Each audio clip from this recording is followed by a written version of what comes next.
इंद्रजिताने काय केलं? राक्षसीचं दात घेतलं दात आणि त्या दाताच्या लहाया केल्या. अशा प्रकारे वेगवेगळ्या वाईट गोष्टी, अघोरी गोष्टी या ठिकाणी इंद्रजितानं यज्ञासाठी सुरुवात केल्या.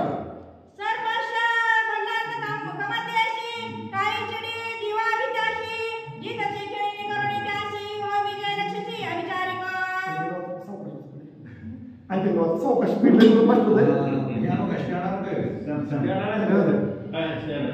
स्पीड फास्ट आहे.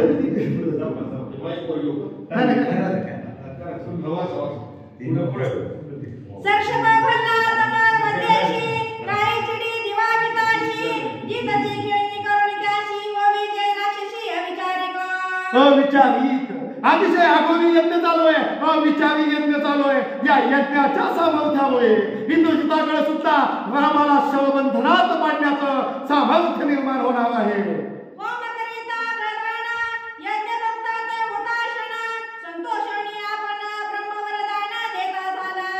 इंद्रजितांचा अघोरी यज्ञ पाहून त्या यज्ञातली जी देवता आहे, हतावहंगा तिचे नाव आहे, ही देवता सुद्धा प्रसन्न झाली आणि इंद्रजिताला आशीर्वाद देऊ लागली.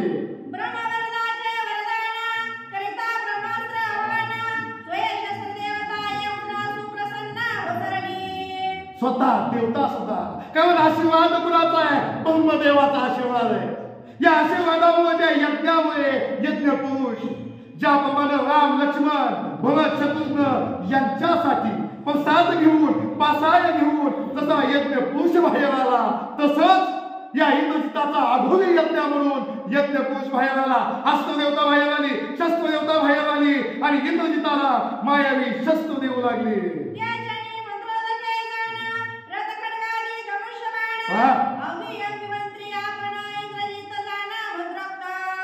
काय केलं त्या देवतेनं? इंद्रजिताचं सामर्थ्य वाढवायला सुरुवात केली. आपल्या जवळची मायावी अवजार, आपल्या जवळची मायावी शस्त्र, अस्त्र, धनुष्य, रथ अशा सगळ्या गोष्टी इंद्रजिताला दिल्या, जेणेकरून इंद्रजिताचं सामर्थ्य द्विगुणित होईल.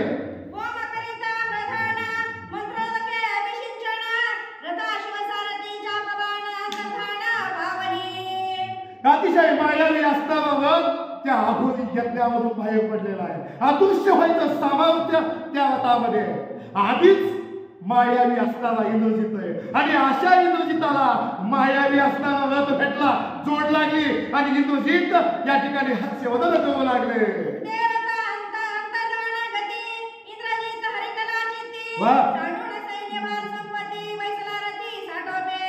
यासाठी केला होता अभ्यास. इंद्रजिताला आनंद झाला आणि याच्यासाठी अभ्यास होतो. अतिशय मायावी रथ आपल्याला यावा, या रथामधून आपण रामाला हवू, हा विचार इंद्रजिताच्या मनामध्ये होता आणि इंद्रजिताला आनंद झाला. अरे वा, आपण जे योजना होतं, आपल्याला जे पाहिजे होतं ते इच्छित इंद्रजिताला भेटलं आणि यज्ञदेवता अंतर्धान झाली.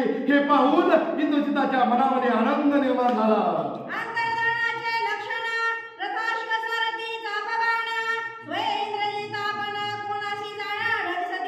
काय केलं इंद्रजितानं?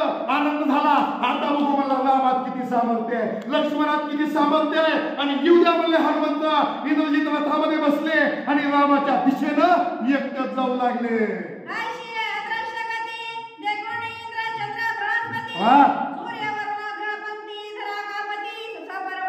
आणि इंद्रजिताला मायावी रथ भेटलेला आहे म्हणून वेगापेक्षा जास्त सामर्थ्य रथामध्ये. आणि असं हे सामर्थ्य देवानी बघितलं, इंद्राने बघितलं. इंद्राला सुद्धा भीती वाटू लागली. आणि आधीच इंद्रजित कमी सामर्थ्यवान नाही. इंद्र या ठिकाणी इंद्राला सुद्धा पराजित करणारा हा मेघनाद आहे. मेघामध्ये लपून हल्ला करणारा मेघनाद आहे. आणि अशा या मेघनादाला अजून सामर्थ्य प्राप्त झालं, मायावी रथ प्राप्त झाला. इंद्राला सुद्धा भीती वाटू लागली, आपल्या रामाचं काय होईल. इंद्रजिताचे अदृश्य गती, कैसे निवाचे रघुपती. स्वर्गी सुरवर गजब बजती, ऋषी दाखती सदित. या ठिकाणी सर्व देवताला काळजी वाटू लागली, इंद्राला काळजी वाटू लागली. 33 कोटी देव सुद्धा पोळ्यात पडले. इंद्रजिताचं सामर्थ्य वाढलेलं आहे, मायावी रथ इंद्रजिताला भेटलेला आहे. आता आपल्या रामाचा अवघड आहे. कारण आधीची बाबा लय पराक्रमी लय मायावे आणि अजून यामध्ये भर पडली. देवाला सुद्धा काळजी वाटू लागली, आपल्याला बंधनातून कोण सोडवणार. ऐचे अदृश्य गती इंद्रजित बैसोनी आरते धनुष्य वावनिया हाती वानरा प्रती शरवर्ष. इंद्रजिताला या ठिकाणी राग आलेला बघू म्हणले रामाकडं हातामध्ये धनुष्य घेतलं. या ठिकाणी आपला भाता सज्ज केला आणि बाण घेऊन इंद्रजित राम लक्ष्मणाच्या दिशेने जाऊ लागले. अदृश्य गती निशाचर बाण वर्ष शरदार आजच्या दोन्ही रविचंद्र दिशा समग्र बाळाकुळीत. अतिशय मायावी इंद्रजित आहे. त्या इंद्रजिताला मायावी रथ भेटला. आकाशामध्ये अदृश्य व्हायचा अदृश्य आणि बाणाचा वर्षाव करायचा.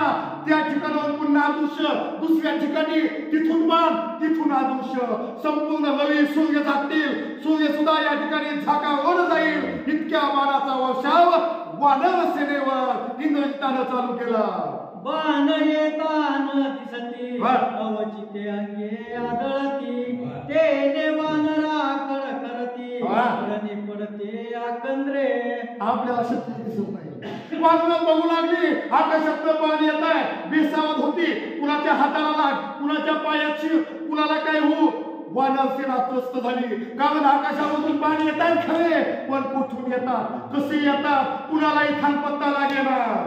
वानराची जाती व्यक्ती रणी खेळले शर संपत्ती अदृश्य गतीची व्युत्पत्ती वानरा ख्याती लावले. वानरांना सुद्धा ख्याती लागली.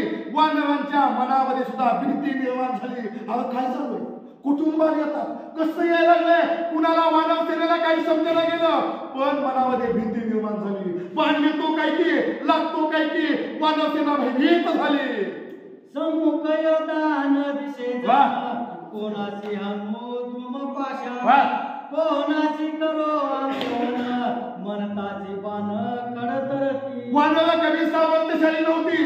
कुणाच्या हातामध्ये झाडं घेतली, कुणी दगड घेतली, पण मारायची कुठं, कोणाच दिसत नाही.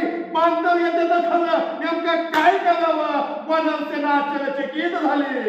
आईचे वर्जुनी शर जाळ वानराचे प्रबळ दळ रणी किळोनिया ते सकळ पाडिले विकळ रणभूमी. पाडिले विकळ सामर्थ्यहीन वानर सेना इंद्रजितानं केलेली आहे. आणि अंगण असू द्या, हनुमंत असू द्या, सुग्रीव असू द्या, नाहीतर इतर 18 पद्म वानर असू द्या, त्यांचे प्रधान असू द्या, कोणाला सुद्धा इंद्रजित मेळ लागू देला गेला. अतिशय मायावी इंद्रजित आहे आणि त्यात भर पडलेली आहे. मायावी रथ आलेला आहे, मायावी धनुष्य आलेलं आहे. आकाशातून अदृश्य विद्या बाणाचा वर्षाव बंद होत नव्हता.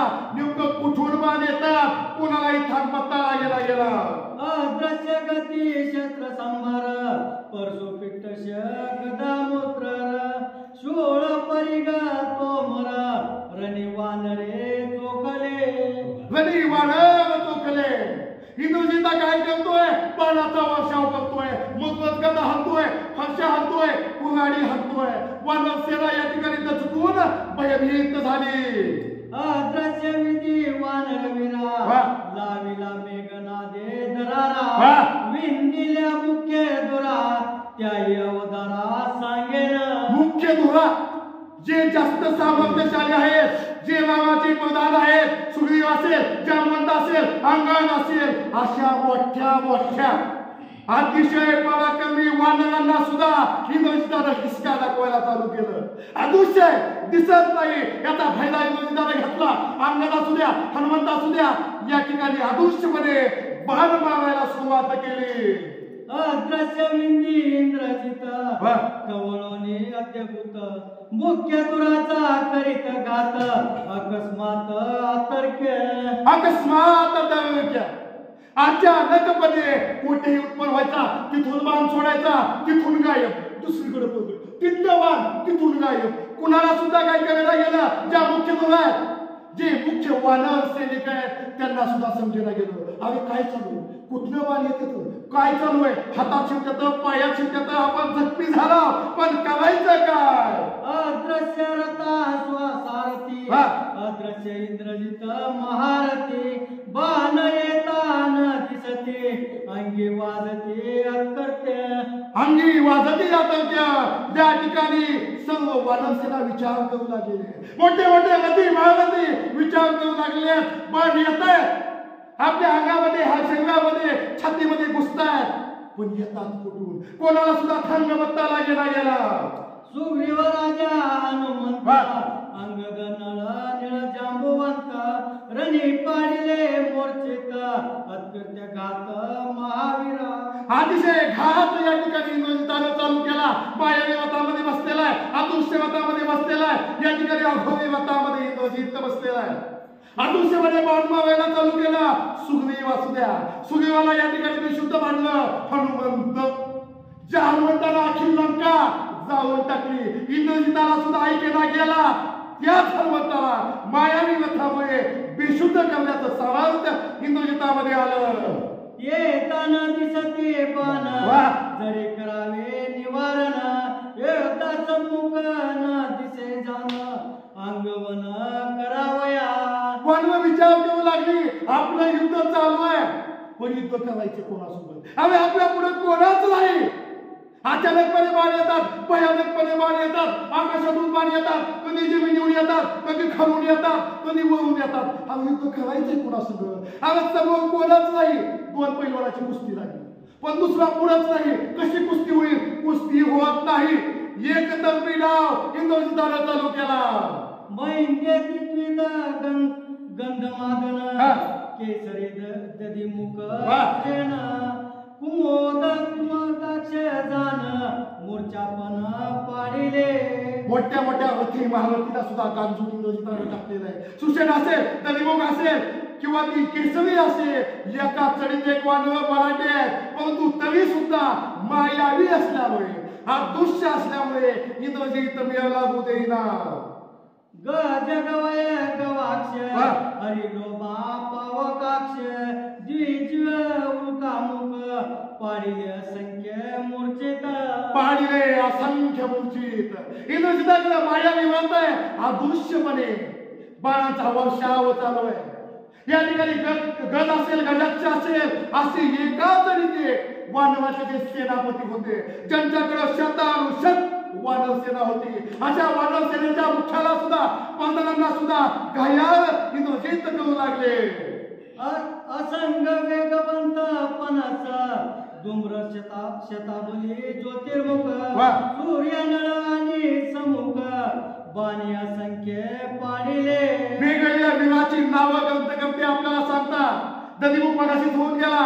अशी सूर्यमुख असेल, असे वेगवेगळे वानरातील रथी महारथी ज्यांना आपल्या सामर्थ्याविषयी गर्व होता. दधिमुखांचं सामर्थ्य जेवढं जांबवंताकडे ताकद आहे, तेवढी सामर्थ्य या ऋषीमुखाकडे सुद्धा आहे. अंगदाचं तर सामर्थ्य आपल्याला माहिती आहे. अशा सर्व वानरांना पराजित बेशुद्ध करण्याचं सामर्थ्य इंद्रजिताने चालू केलं. करावया इंद्रजित संहार तार तरळ अरे वानर गगना उचळले सत्वर रावण कुमार वधावया. काही वानर सावध झाली. अरे आकर्षित पाण्याला आकर्षित तो तिथून आलाय लगेच उडी. पण तरी इंद्रजित ऐकेना गेला.